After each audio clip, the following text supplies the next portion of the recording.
నమస్కారం friends, welcome to education concepts staff selection commission SSC recruitment 2019కి సంబంధించి multi tasking non technical స్టాఫ్కి సంబంధించి మనకి పోస్టులకి నోటిఫికేషన్ వెస్టర్డే అంటే ఏప్రిల్ 22వ తారీఖున రావడం జరిగింది. అయితే ఈ నోటిఫికేషన్ సంబంధించిన పూర్తి డీటెయిల్స్ అనేది మనం తెలుసుకున్నాం. అయితే ఆ వీడియోలో మనం ఏదైతే వీటికి సంబంధించిన సిలబస్, ఎగ్జామ్ ప్యాటర్న్, ఏ టాపిక్స్ ఉంటాయి, నెగిటివ్ మార్కింగ్ ఎలా ఉంటుందో వీటికి సంబంధించిన డీటెయిల్స్ అయితే తెలుసుకోలేదు. సో ఈ వీడియోలో మనం వీటికి సంబంధించిన డీటెయిల్స్ తెలుసుకుందాం. ఇక మనం నోటిఫికేషన్కి సంబంధించిన పీడిఎఫ్ చెక్ చేసి అందులో సిలబస్ డీటెయిల్స్ చూద్దాం. టోటల్గా ఇది మనకి 47 పేజెస్ అయితే ఉంది ఈ నోటిఫికేషన్. ఇందులో మనకి 14th పేజ్లో సిలబస్ అయితే ఉంది.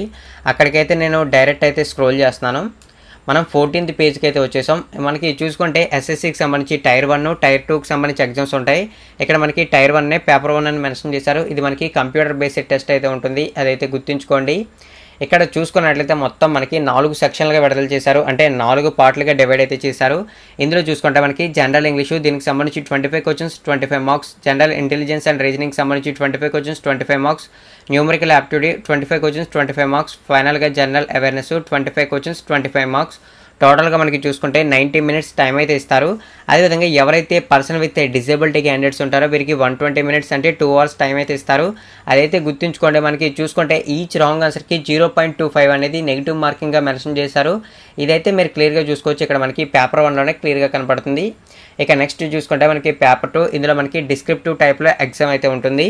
ఇందులో చూసుకుంటే మనకి ఎస్ఏ రైటింగ్ అంటే ఒక షార్ట్ ఎస్ఏ రైటింగ్, అదేవిధంగా లెటర్ రైటింగ్ అయితే ఉంటుంది ఇంగ్లీష్ లాంగ్వేజ్లోని, అదైతే గుర్తుంచుకోండి. ఇక నెక్స్ట్ చూసుకుంటే దీనికి సంబంధించి 50 మార్క్స్ ఉంటాయి మ్యాక్సిమమ్. అదేవిధంగా 30 మినిట్స్ టైం అయితే ఇస్తారు. అదేవిధంగా ఎవరైతే పర్సన్ విత్ డిజేబిలిటీ క్యాండిడేట్స్ ఉంటారో వీరికి 40 మినిట్స్ టైం అయితే ఇస్తారు. ఈ విధంగా మనకి ఎగ్జామ్స్ అయితే టైర్ 1, టైర్ 2 అంటే పేపర్ 1, పేపర్ 2 అయితే జరుగుతాయి. ఇక వీటికి సంబంధించి మనకి ఏదైతే టాపిక్స్ ఉంటాయో టాపిక్స్ తెలుసుకున్నాం, కానీ ఇందులో మనకి ఏ టాపిక్స్ అనేవి ఇంక్లూడ్ అయ్యి ఉంటాయో వాటికి సంబంధించిన డీటెయిల్స్ చూద్దాం. ఫస్ట్ ఆఫ్ ఆల్ మనకి పేపర్ 1లో మెన్షన్ చేశారు. పేపర్ 1లో చూసుకుంటే ఇంగ్లీష్ లాంగ్వేజ్లో చూసుకుంటే క్యాండిడేట్స్ అనేవాళ్ళు ఎవరైతే ఉంటారో, అంటే ఎవరైతే పోస్టులకు అప్లై చేసి ఎగ్జామ్ రాసే అభ్యర్థులు ఉంటారో వారు ఇంగ్లీష్ని అయితే చేసుకోగలగాలి, అంటే అండర్స్టాండ్ అయితే చేసుకోగలగాలి. అదేవిధంగా vocabulary, grammar, sentence, structure, synonyms, యాంటోనమ్స్ అంటే కరెక్ట్ యూసేజెస్ వీటన్నిటికి సంబంధించిన పూర్తి ఎబిలిటీ అయితే ఉండాలి. రైటింగ్ ఎబిలిటీ కూడా ఉండాలి ఇంగ్లీష్ లాంగ్వేజ్లో. ఇక నెక్స్ట్ చూసుకుంటే జనరల్ ఇంటెలిజెన్స్ అండ్ రీజనింగ్. ఇందులో చూసుకున్నట్లయితే మనకి వెర్బల్, నాన్ వెర్బల్కి సంబంధించి, అదేవిధంగా questions, similarities, differences, space, visualisation, problem solving, judgement, relationships ఇలా మొత్తం మనకి అయితే ఉంటాయి ఈ జనరల్ ఇంటెలిజెన్స్ అండ్ రీజనింగ్లో. ఇక నెక్స్ట్ మనకి న్యూమరికల్ యాప్టిట్యూడ్.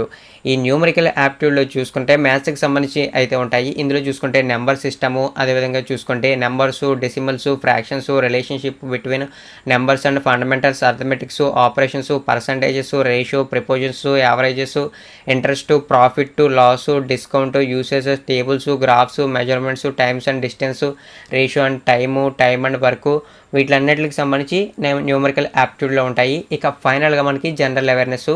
ఈ జనరల్ అవేర్నెస్లో మనకి చూసుకుంటే ఇండియాకి సంబంధించి కల్చరు, జాగ్రఫీ, హిస్టరీ, ఎకానమీ వీటిలన్నిటికి సంబంధించి ఉంటాయి. అదేవిధంగా స్పోర్ట్స్కి సంబంధించి, జనరల్ అవేర్నెస్కి సంబంధించి, కరెంట్ అఫైర్స్కి సంబంధించి కూడా ఇందులో ఇన్వాల్వ్ అయితే అయ్యి ఉంటాయి. అదైతే గుర్తుంచుకోండి. ఈ విధంగా మనకి చూసుకుంటే సిలబస్ అయితే ఉంటుంది, అదైతే గుర్తుంచుకోండి. వీడియో కింద డిస్క్రిప్షన్లో మీకు ఈ సిలబస్కి సంబంధించిన పీడిఎఫ్ అంటే ఈ నోటిఫికేషన్కి సంబంధించిన పీడిఎఫ్ ప్రొవైడ్ చేస్తాను. మీరు కూడా డీటెయిల్స్ అయితే చెక్ చేసి సిలబస్ని కూడా ఒకసారి చెక్ చేయండి. ఇక నెక్స్ట్ చూసుకుంటే అఫీషియల్ వెబ్సైట్ లింక్ ఇస్తాను, అక్కడి నుంచి మీరు డైరెక్ట్గా లాగిన్ అయితే అయ్యి అప్లై అయితే చేసుకోండి. అది కూడా గుర్తుంచుకోండి. వీడియో కింద డిస్క్రిప్షన్లో మీకు కావాల్సినటువంటి 2 లింక్స్ ఉంటాయి, ఇవైతే యూస్ చేసుకుని అప్లై చేయండి. అదేవిధంగా డీటెయిల్స్ కూడా తెలుసుకోండి. ఈ వీడియో కనుక మీకు నచ్చినట్లయితే లైక్ చేయండి. మీ ఫ్రెండ్స్ కూడా యూస్ అవుతుంది అనుకుంటే వారికి కూడా షేర్ చేసి సబ్స్క్రైబ్ చేయమని చెప్పండి. థ్యాంక్ యూ ఫ్రెండ్స్, ఈ వీడియో వాచ్ చేసినందుకు.